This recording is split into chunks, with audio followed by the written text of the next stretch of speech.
acquired or adaptive immunity। ठीक है, तो ये अडेप्टिव इम्यूनिटी जो देखेंगे ये दो तरह के होते हैं।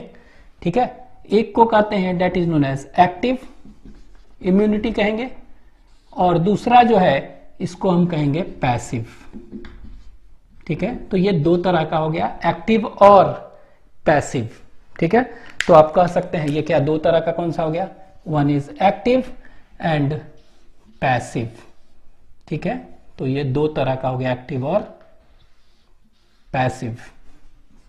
अब इन दोनों में डिफरेंस क्या है देखते हैं एक एक करके। ठीक है, तो अगर सपोज करिए कि कोई एंटीजन चाहे कोई पैथोजन अगर हमारे बॉडी में एंटर करता है और हमारा बॉडी का इंडिविजुअल सेल खुद एंटीबॉडी बनाता है, ठीक है, तो इसको हम कहेंगे एक्टिव इम्यूनिटी। ठीक है, लेकिन अगर बना बनाया मींस प्रीफॉर्म्ड एंटीबॉडी और एंटीटॉक्सिन भी हो सकता है, उसको क्या करेंगे उसको हम बॉडी में इंजेक्ट कर देंगे in order to protect the body against infectious agent, तो इसको हम क्या कहेंगे, it is known as passive immunity. ठीक है, मतलब आपको याद रखना है अगर हमारा बॉडी का इंडिविजुअल सेल खुद एंटीबॉडी बनाएगा तो इसका मतलब क्या हुआ, एक्टिव इम्यूनिटी। अगर हमारा बॉडी का इंडिविजुअल सेल खुद नहीं बनाएगा, बना बनाया एंटीबॉडी बाहर से डालेंगे, तो इसको कहेंगे पैसिव। ठीक है, तो इसको लिख लेते हैं।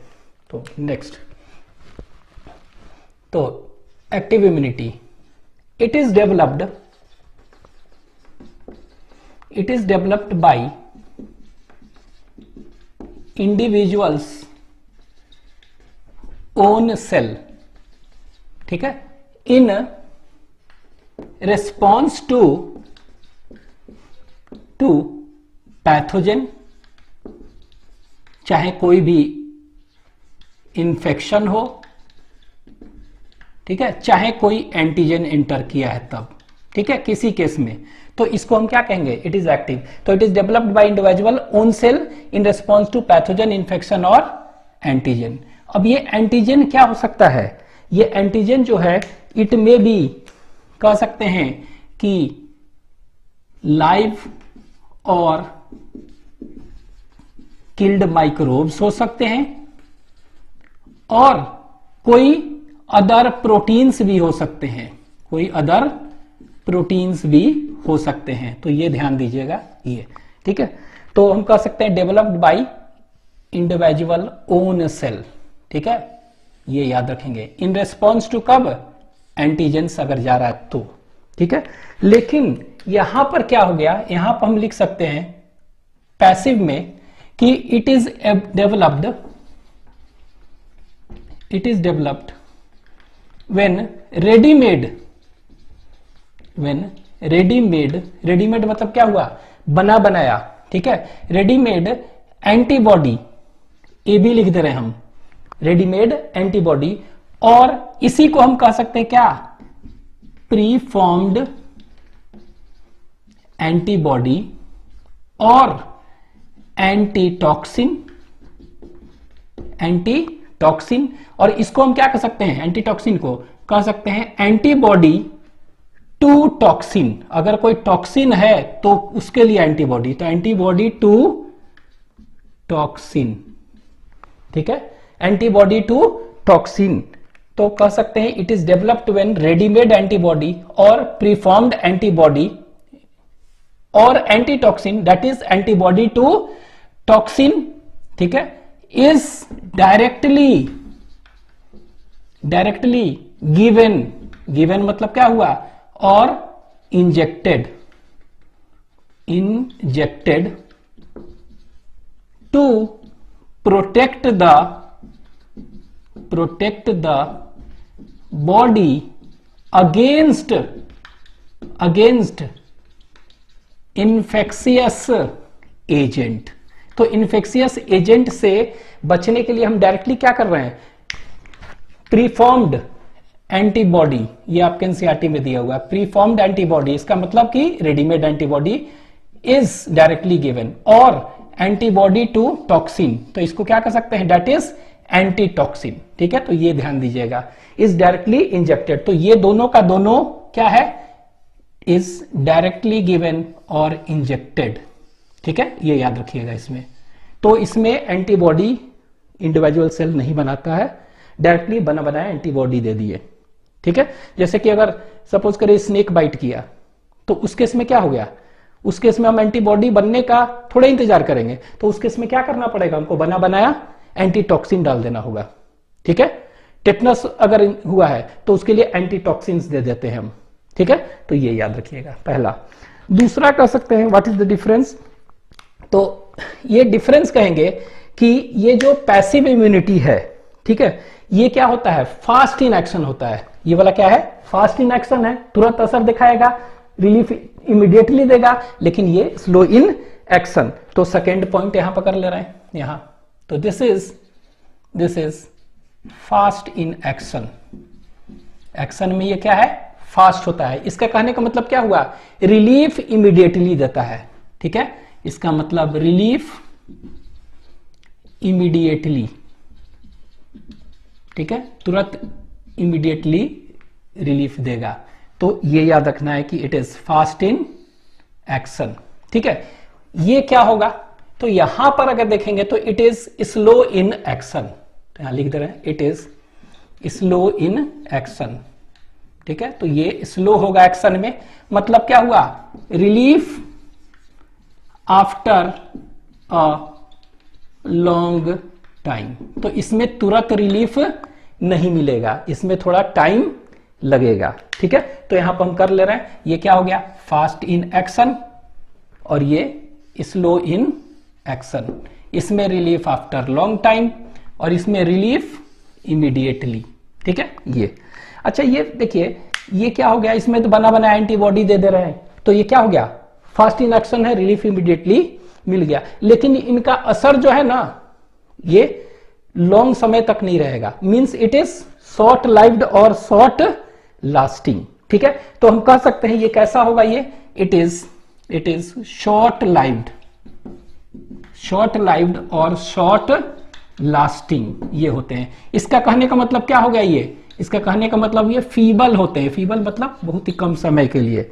ठीक है, तो ये क्या होगा, इट इज शॉर्ट लाइव्ड और short lasting, that is feeble.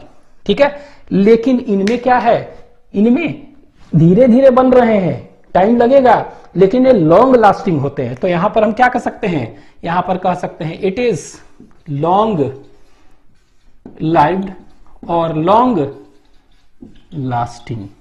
ठीक है, ये याद रखना है। तो यहां पर क्या होगा ये, ठीक है, यहां पर देखेंगे नेक्स्ट कि इनमें साइड इफेक्ट्स होगा। ठीक है, तो साइड इफेक्ट इनका होगा, लेकिन इनके साइड इफेक्ट्स नहीं होंगे। तो यहां पर कह सकते हैं साइड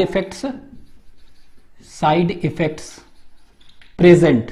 ठीक है, तो मे हैव, साइड इफेक्ट ये कह सकते हैं इसमें प्रेजेंट हो सकते हैं। ठीक है, तो मे बी प्रेजेंट, लेकिन यहां पर देखेंगे कि नो साइड इफेक्ट, इनका कोई भी side effects, no side effects, इनका कोई भी साइड इफेक्ट्स नहीं होता है, क्योंकि बॉडी का इंडिविजुअल सेल खुद एंटीबॉडी बना रहा है ना, तो कोई साइड इफेक्ट क्या होगा, कुछ नहीं। तो यहां पर लिख दे रहे हैं नो साइड इफेक्ट्स, यहां पर side effect may be present, तो हमेशा जरूरी नहीं कि होगा ही होगा, लेकिन side effect may be present, तो प्रेजेंट हम लिख दिए हैं। ठीक है, इसके बाद देखेंगे ये वाला कि इनमें मेमोरी नहीं होता है। ठीक है, लेकिन इनमें मेमोरी होगा। अगर कोई पैथोजन आता है बॉडी में तो एंटीबॉडी बनेगा ना, इवन मेमोरी सेल्स बनते हैं। ठीक है, क्या बनते हैं, मेमोरी सेल्स बनते हैं, जो कि प्रीवियस और पास्ट एनकाउंटर को ये क्या करते हैं, पहचान सकते हैं। तो ये किस में होता है, ये एक्टिव में होता है, पैसिव में नहीं होता है। ठीक है, तो यहां पर कह सकते हैं मेमोरी एब्सेंट, ऐसे भी कह सकते हैं नो मेमोरी, और इसमें मेमोरी होगा तो यहां पर हम कह सकते हैं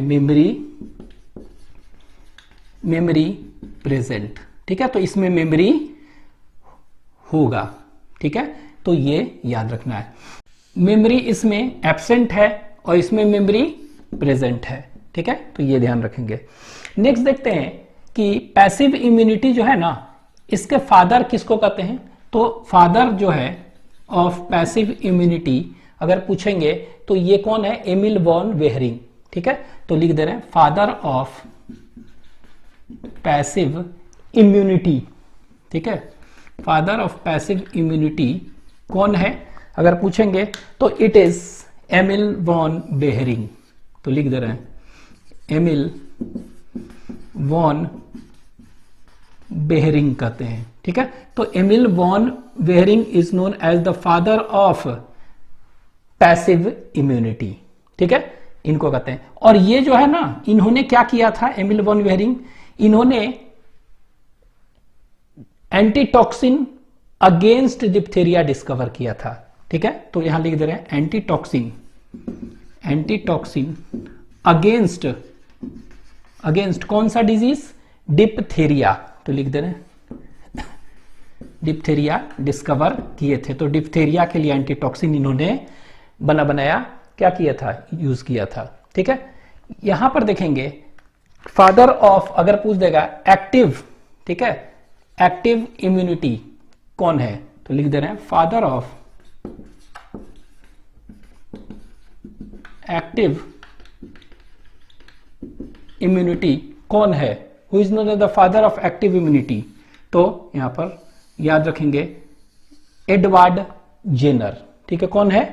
एडवर्ड जेनर। तो Edward Jenner is known as the father of active immunity. तो यहां पर लिख दे रहे हैं कौन है? Edward Jenner, he is known as the father of active immunity. ठीक है, इन्होंने क्या डिस्कवर किया था? एडवर्ड जेनर, तो इन्होंने जो है यूज किया था वैक्सीनेशन अगेंस्ट स्मॉल पॉक्स। ठीक है, तो ये याद रखना है। तो क्या किए थे? लिख दे रहे हैं वैक्सीनेशन अगेंस्ट किसके? Small pox, against small pox. तो स्मॉल पॉक्स के अगेंस्ट क्या किए थे? ये वैक्सीनेशन इन्होंने बनाया था। ठीक है, तो ये याद रखना है। अब हम देखते हैं कि ये एक्टिव और पैसिव इम्यूनिटी जो होता है ना, ये क्या होते हैं? एक्चुअली में देखेंगे दो तरह के होते हैं। ठीक है, ये एक्टिव होगा तो ये क्या होता है? ये नेचुरल भी हो सकते हैं, ये नेचुरल हो सकते हैं, नेचुरल एक्टिव इम्यूनिटी, और ये आर्टिफिशियल भी हो सकता है, इट मे बी आर्टिफिशियल। ठीक है, उसी तरह पैसिव इम्यूनिटी अगर देखेंगे तो ये भी क्या होगा? ये दो तरह का हो सकता है, नेचुरल पैसिव इम्यूनिटी और दूसरा आर्टिफिशियल पैसिव इम्यूनिटी। ठीक है, तो ये नेचुरल और आर्टिफिशियल दो तरह के होंगे। अब इनका एग्जाम्पल्स देख लेते हैं लास्ट। तो यहां पर क्या है? एग्जाम्पल्स। तो नेक्स्ट इज एग्जाम्पल्स। ठीक है, तो इनमें एग्जाम्पल्स देखेंगे और फिर यहां पर भी एग्जाम्पल्स देखते हैं। तो दोनों का एग्जाम्पल्स हम देख रहे हैं। ठीक है, एग्जाम्पल्स। तो यहां पर देखिए, इसमें एग्जाम्पल्स देखेंगे तो दोनों का इस तरह करके देख ले रहे हैं कि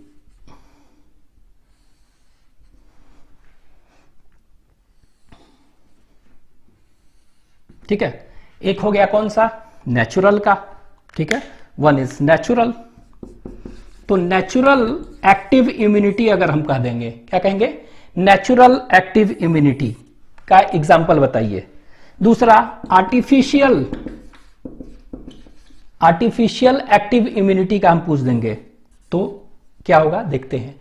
उसी तरह यहां पर अगर देखेंगे, ठीक है, यहां पर अगर हम देखेंगे कि नेचुरल और आर्टिफिशियल का क्या होगा? एग्जाम्पल्स। ठीक है, देखते हैं। तो यहां पर देखिए नेचुरल, अगर सपोज करिए कि नेचुरल इन्फेक्शन होता है, अपने आप को इन्फेक्शन होता है और क्या हो गया? सब्सिक्वेंट रिकवरी, अपने आप ठीक हो गया। ठीक है, तो इसको क्या कहेंगे? Natural active immunity. ठीक है, लेकिन सपोज करिए कि अगर कोई एंटीजन, ठीक है, बॉडी में हम डालते हैं, और ये एंटीजन क्या हो सकता है, इट मे बी लाइव और किल्ड माइक्रोब्स और अदर प्रोटीन, कुछ भी हो सकता है, हम बॉडी में डालते हैं और इसके लिए एंटीबॉडी बनता है ना, फिर तो इसको क्या कहेंगे, आर्टिफिशियली कर रहे हैं ना, तो इसको कहेंगे आर्टिफिशियल एक्टिव इम्यूनिटी। ठीक है, आर्टिफिशियल एक्टिव इम्यूनिटी इसको कहेंगे। ठीक है, तो इसको लिख लेते हैं। तो यहां पर हम कह सकते हैं नेचुरल का क्या हो जाएगा, तो यहां पर कह सकते हैं नेचुरल इन्फेक्शन,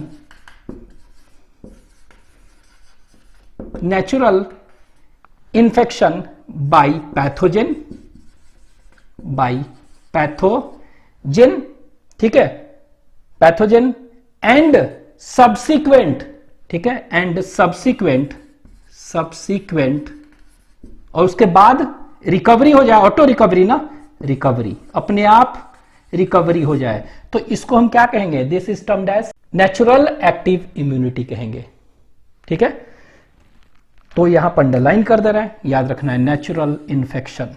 ठीक है, में क्या हो जाएगा, तो यहां पर हम कह सकते हैं वैक्सीनेशन कहते हैं ना उसको, जिसमें कि क्या करते हैं, लाइव और किल्ड माइक्रोब्स और अदर प्रोटीन्स डाल देते हैं, बॉडी में एंटीबॉडी बनता है, मेमोरी क्रिएट हो जाता है, बाद में अगर वही पैथोजन आएगा तो क्या होगा, उसको मार देगा, तो दिस इज क्या, वैक्सीनेशन। तो वैक्सीनेशन क्या हुआ, तो it is a example of artificial active immunity. तो यहां पर हम कह सकते हैं क्या, वैक्सीनेशन। ठीक है, तो ये हो गया वैक्सीनेशन, दिस इज वैक्सीनेशन, ये। ठीक है, यहां देखते हैं कि नेचुरल पैसिव इम्यूनिटी क्या है, ठीक है, और आर्टिफिशियल पैसिव इम्यूनिटी क्या है। तो डोनेशन और transfer of maternal antibody to baby और फीटस कह सकते हैं, वो क्या हो गया, वो हो गया, it is example of natural passive immunity. ठीक है, मान लीजिए कि मदर है में एंटीबॉडी बना, और वो एंटीबॉडी कहां, किसको ट्रांसफर कर रही है, वो बेबी को कर रही है ना, अपने थ्रू मिल्क और प्लेसेंटा, किसी के थ्रू। तो this is example of natural passive immunity. ठीक है, पैसिव है क्योंकि वो बच्चे का सेल तो बॉडी का सेल तो नहीं बनाया ना, तो इसीलिए क्या कहलाएगा, बाहर से आ रहा है ना, तो पैसिव। ठीक है, लेकिन अगर हम मोनोक्लोनल एंटीबॉडी, ठीक है, चाहे गामा इम्यूनोग्लोबुलिन एंटीबॉडी बनाकर अगर इंजेक्शन कर देते हैं तो क्या हो गया, this is artificial passive immunity.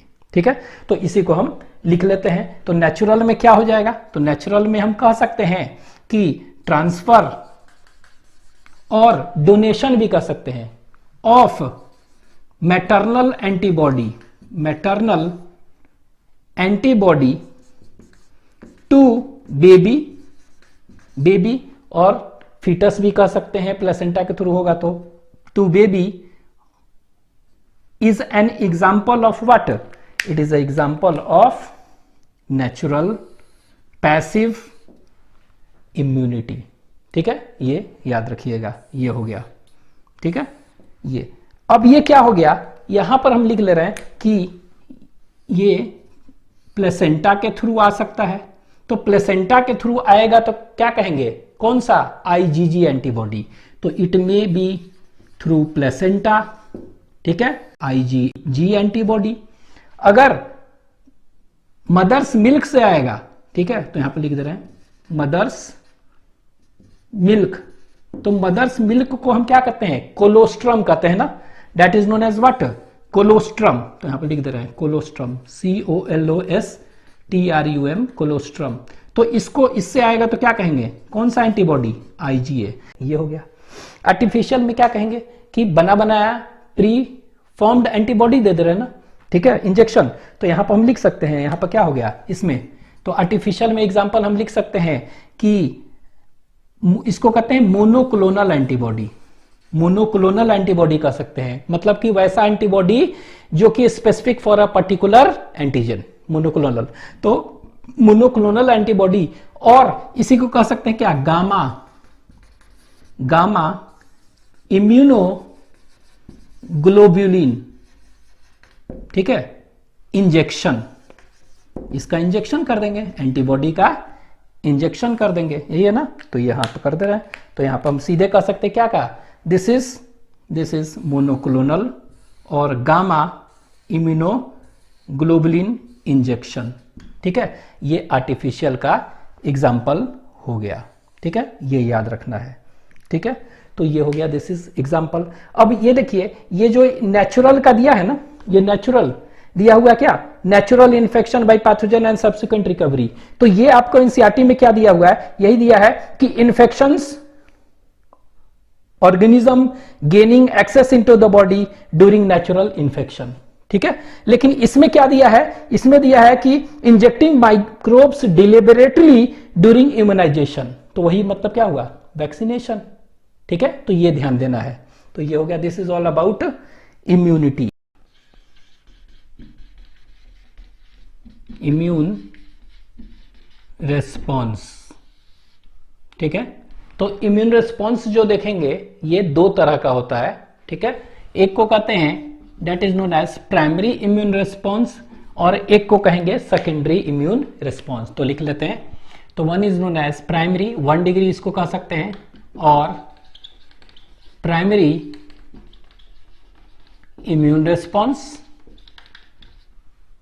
ठीक है, और दूसरा जो है इसको कहेंगे 2 डिग्री और सेकेंडरी, और इसी का एक और नाम है एनएमनेस्टिक भी कहते हैं,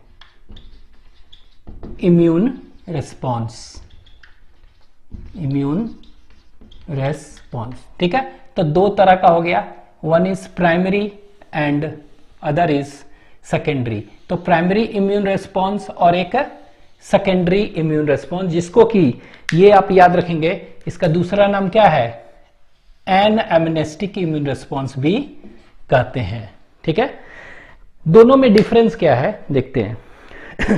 सपोज करिए कि कोई भी एक्सोजीनस एंटीजन, एक्सोजीनस एंटीजन मतलब कोई भी बाहरी एंटीजन अगर हमारे बॉडी में आता है, ठीक है, पहली बार आता है, ठीक है, फॉर द फर्स्ट टाइम, तो क्या होगा, जो इम्यून रिस्पॉन्स डेवलप होगा ना, तो उसको हम कहेंगे that is known as primary immune response.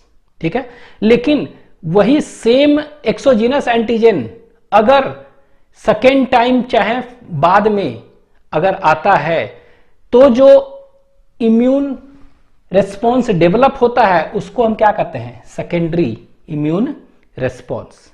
ठीक है, तो लिख लेते हैं इसको, इट इज डेवलप्ड, प्राइमरी में लिख लेते हैं कि immune response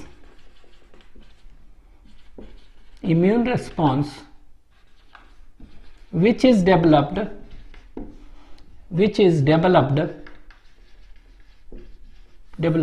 due to exposure of exogenous antigen to the individual for the first time ना, तो for the first time, तो इसको हम क्या कहेंगे, it is termed as primary immune response. ठीक है, तो यहां पर लिख दे रहा है developed due to exposure of exogenous antigen for the first time, पहली बार अगर आता है तब जो डेवलप हो रहा है उसको हम क्या कहते हैं, it is termed as primary immune response हम कहते हैं। ठीक है, ये याद रखना है। लेकिन इसके बाद अगर आता है तो ये, तो लिख लेते हैं immune response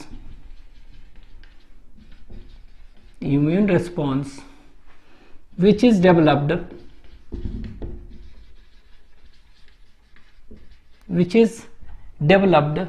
due to exposure of same exogenous antigen। ठीक है, same exogenous antigen to the individual for second or subsequent time। ठीक है, तब जो डेवलप हो रहा है उसको क्या कहेंगे, that is known as secondary. तो यहां पर कह सकते हैं it is developed due to exposure of same exogenous antigen for second और सब्सिक्वेंट टाइम। ठीक है, जो दूसरे बार हो रहा है तो उसको हम क्या कहेंगे, that is known as secondary. ठीक है, पहला। दूसरा डिफरेंस क्या होगा कि ये जो प्राइमरी इम्यून रिस्पॉन्स जो है ना, ये क्या होता है, इसमें मेनली एंटीबॉडी ही बनेंगे ना, तो कौन सा एंटीबॉडी ज्यादा बनते हैं, तो आईजीएम। ठीक है, एंटीबॉडी तो आईजीएम आईजीजी सब बनेंगे। ठीक है, लेकिन सबसे ज्यादा कौन सा बनता है, आईजीएम प्रीडोमिनेट्स। ठीक है, लेकिन सेकेंडरी इम्यून रिस्पॉन्स में सबसे ज्यादा एंटीबॉडी कौन बनेगा, आईजीजी। तो कह सकते हैं कि इसमें क्या हुआ, आईजीएम प्रीडोमिनेट्स। ठीक है, लेकिन इसमें आईजीजी प्रीडोमिनेट्स। ठीक है, तो ये याद रखना है। अब ऐसे भी कह सकते हैं कि अगर कोई भी pathogen for the first time enter कर रहा है, ठीक है, तो उसके लिए पहला एंटीबॉडी कौन सा बनता है, आंसर हो जाएगा आईजीएम। ठीक है, तो IgM is the first antibody to formed after entry of the pathogen for the first time. ठीक है, तो आईजीएम ही बनता है, तो आईजीएम इसमें प्रीडोमिनेट करेगा। हालांकि आईजीजी भी बनेगा लेकिन आईजीएम ज्यादा बनेगा, लेकिन इसमें क्या हो गया, आईजीजी प्रीडोमिनेट करता है। ठीक है, नेक्स्ट। अब ये देखिए तीसरा पॉइंट याद रखना है कि ये जो है ना प्राइमरी इम्यून रिस्पॉन्स जो है, ये क्या होता है, स्लो इन एक्शन है। ये क्या है, स्लो इन एक्शन, ये फास्ट इन एक्शन है। तो लिख लेते हैं, तो it is slow in action. ठीक है, और ये क्या है, it is fast in action. तो एक्शन में ये फास्ट है। और एक चीज और, इसमें क्या हो गया कि मेमोरी सेल्स बन जाते हैं ना, जब पहली बार पैथोजन आया, ठीक है, तो अब क्या हुआ, मेमोरी सेल्स बन गए। और वही अगर फ्यूचर में सेकेंड टाइम चाहे नेक्स्ट टाइम जब भी कोई सेम पैथोजन आएगा तो उसके लिए तो मेमोरी सेल्स बना हुआ है ना, तो मेमोरी सेल्स बना हुआ है तो ये कैसा होगा, ये हाईली इंटेंसिफाइड रिस्पॉन्स होगा। ठीक है, तो इसीलिए एंड लिख दे रहे हैं, हाईली इंटेंसिफाइड रिस्पॉन्स ये होगा। ठीक है, ये याद रखेंगे। तो यहां पर ये कर दे रहे हैं कि ये fast in action and highly intensified response. अब ये पूछ देगा हाईली इंटेंसिफाइड क्यों होगा, तो आप क्या बोलेंगे, तो हाईली इंटेंसिफाइड इसलिए होगा बिकॉज इसमें मेमोरी सेल्स क्या हो गए हैं, बने हुए हैं ना, तो मेमोरी सेल्स तो पहले ही से बन चुके हैं प्राइमरी इम्यून रिस्पॉन्स में, तो इसी के चलते हाईली इंटेंसिफाइड होगा। ठीक है, तो ये fast in action and highly intensified. ये देखेंगे तो ये स्लो इन एक्शन है, लेकिन ये क्या हो गया, ये कह सकते हैं कि इट इज वीक और लेस इंटेंस होते हैं। ठीक है, और लेस इंटेंसिफाइड रिस्पॉन्स और लेस इंटेंसिटी रिस्पॉन्स के ये होते हैं। ठीक है, तो ये याद रखना है। तो it is slow in action, ठीक है, एंड लेस इंटेंसिटी का रिस्पॉन्स होता है। ठीक है, ये आपको याद रखना है। ठीक है, तो आपके एनसीईआरटी में भी दिया हुआ है कि ये क्या होता है, ये लेस इंटेंसिटी का होता है। ठीक है, और ये क्या होता है, हाईली इंटेंसिफाइड रिस्पॉन्स शो करता है, इसीलिए इसको क्या कहते हैं, एनएमनेस्टिक रिस्पॉन्स कहते हैं। ठीक है, तो ये याद रखेंगे। नेक्स्ट पॉइंट, ये जो देख रहे हैं, ठीक है, ये स्लो इन एक्शन है, एक्शन में स्लो है। ठीक है, और ये शॉर्ट लाइव्ड होते हैं। ठीक है, तो लिख दे रहे हैं इट इज शॉर्ट लाइव्ड और शॉर्ट लास्टिंग भी कह सकते हैं। तो it is short lived and short lasting. ठीक है, लेकिन ये क्या होंगे, इधर दे आर लॉन्ग लाइव्ड। ठीक है, ये लॉन्ग लाइव्ड और लॉन्ग लास्टिंग होते हैं। ठीक है, तो ये आपको याद रखना है कि शॉर्ट लाइव्ड और शॉर्ट लास्टिंग होते हैं और ये लॉन्ग लाइव्ड और लॉन्ग लास्टिंग होते हैं। ठीक है, तो ये हो गया इनके बीच में डिफरेंस। ठीक है, एक चीज और याद रखिएगा कि ये जो दोनों का दोनों इम्यून रिस्पॉन्स देख रहे हैं ना, तो it is carried out by two special type of lymphocytes present in blood. यहां पर लिख लेते हैं नोट करके, 1 degree and 2 degree immune responses are carried out with the help of two special types of lymphocytes। ठीक है, दो lymphocytes जो है ना इनको कैरी करता है। ठीक है, तो यहां पे याद रखें कितने, 2 स्पेशल टाइप ऑफ लिम्फोसाइट्स। ठीक है, तो 2 लिम्फोसाइट्स जो है इनको कैरी कर रहे हैं, और ये लिम्फोसाइट्स कौन होते हैं, बी एंड टी लिम्फोसाइट्स, जो कि हम पढ़ेंगे अभी। बी लिम्फोसाइट्स को बी सेल्स कहेंगे और टी लिम्फोसाइट को टी सेल्स कहेंगे। ठीक है, तो अभी देखेंगे इनके बारे में डिटेल में। तो ये दोनों के दोनों क्या कर रहे हैं, लिम्फोसाइट्स कैरी कर रहे हैं इम्यून रिस्पॉन्स। और ये कहां पर प्रेजेंट होते हैं, ये दिया हुआ है 2 special type of lymphocytes present in are blood. ठीक है, इन आर ब्लड, हमारे ब्लड में होते हैं। ठीक है, तो ये याद रखिएगा। अब ये जो इम्यून रिस्पॉन्स है ना, उसको हम दिखाने के लिए एक डायग्राम से दिखा रहे हैं इम्यून रिस्पॉन्स को। ठीक है, तो ये देखिए डायग्राम से हम बनाने की कोशिश कर रहे हैं। तो ये देखिए, ये एक डायग्राम बनाया है। ठीक है, ये तो इधर हम देख रहे हैं क्या, that is antibody concentration, antibody का कॉन्सेंट्रेशन इन ब्लड। ठीक है, और नीचे जो बता रहे हैं कि डेज, नंबर ऑफ डेज दिखा रहे हैं ये। ठीक है, and this is antibody concentration. ठीक है, तो यहां देखिए हुआ क्या कि एक्सपोजर हुआ, ये देखिए, ये मान लेते हैं कि यहां पर हुआ एक्सपोजर। तो फर्स्ट एक्सपोजर ऑफ एंटीजन, किसी भी एंटीजन का एक्सपोजर हुआ यहां पर। ठीक है, मान लीजिए 0 1 डे हुआ। ठीक है, यहां पर, तो यहां पर 0 डे था, ये 1 डे है, यहां पर मान लेते हैं कि ये कितना होगा, ये 30 डेज होगा, ये मान लेते हैं 60 डेज होगा, एंड सो ऑन। ठीक है, तो एक्सपोजर हुआ। तो जब एक्सपोजर हुआ तो क्या होगा कि यहां पर कौन सा बनेगा, प्राइमरी इम्यून रिस्पॉन्स होगा पहला बार अगर कोई एंटीजन आया तो, और इसमें सबसे ज्यादा क्या बनेगा, आईजीएम बनता है। आईजीजी भी बनेगा लेकिन आईजीएम ज्यादा बनेगा। और ये देखिए इसका ग्राफ अगर देखेंगे तो कैसे होगा, ऐसे बनना चालू हुआ, ये देखिए ये बनना चालू हुआ इस तरह से, ऐसे ये ऐसे बन रहा है इस तरह से, और फिर धीरे धीरे क्या हो गया, खत्म भी तो होगा, ऐसे ये खत्म हो रहा है, धीरे धीरे कम हो रहा है मतलब। ठीक है, अब फिर क्या हुआ कि कोई दूसरे बार सेम पैथोजन क्या हो गया, अगर ये सेम पैथोजन दूसरे बार आता है तो यहां देखिए, यहां बना दे रहे हैं, ये यहीं पर आ रहा है, ये 60 दिन के बाद, 2 महीने के बाद आ रहा है।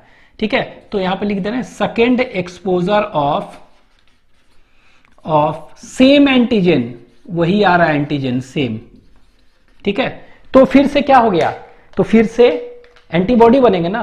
ठीक है, लेकिन इस बार क्या बनेगा, आईजीजी खूब बहुत सारे बनेंगे, और पहले से मेमोरी सेल्स भी बने हुए ना, तो ये क्या देखेंगे, ये हाइटेंड इम्यूनिटी होगा। तो ये क्या होगा, ये ऊपर की ओर और पाया जाएगा, देख रहे हैं इस तरह से ऐसे जाएगा, देख रहे हैं, और ये इतना ही था और ये क्या है, ऊपर तक है।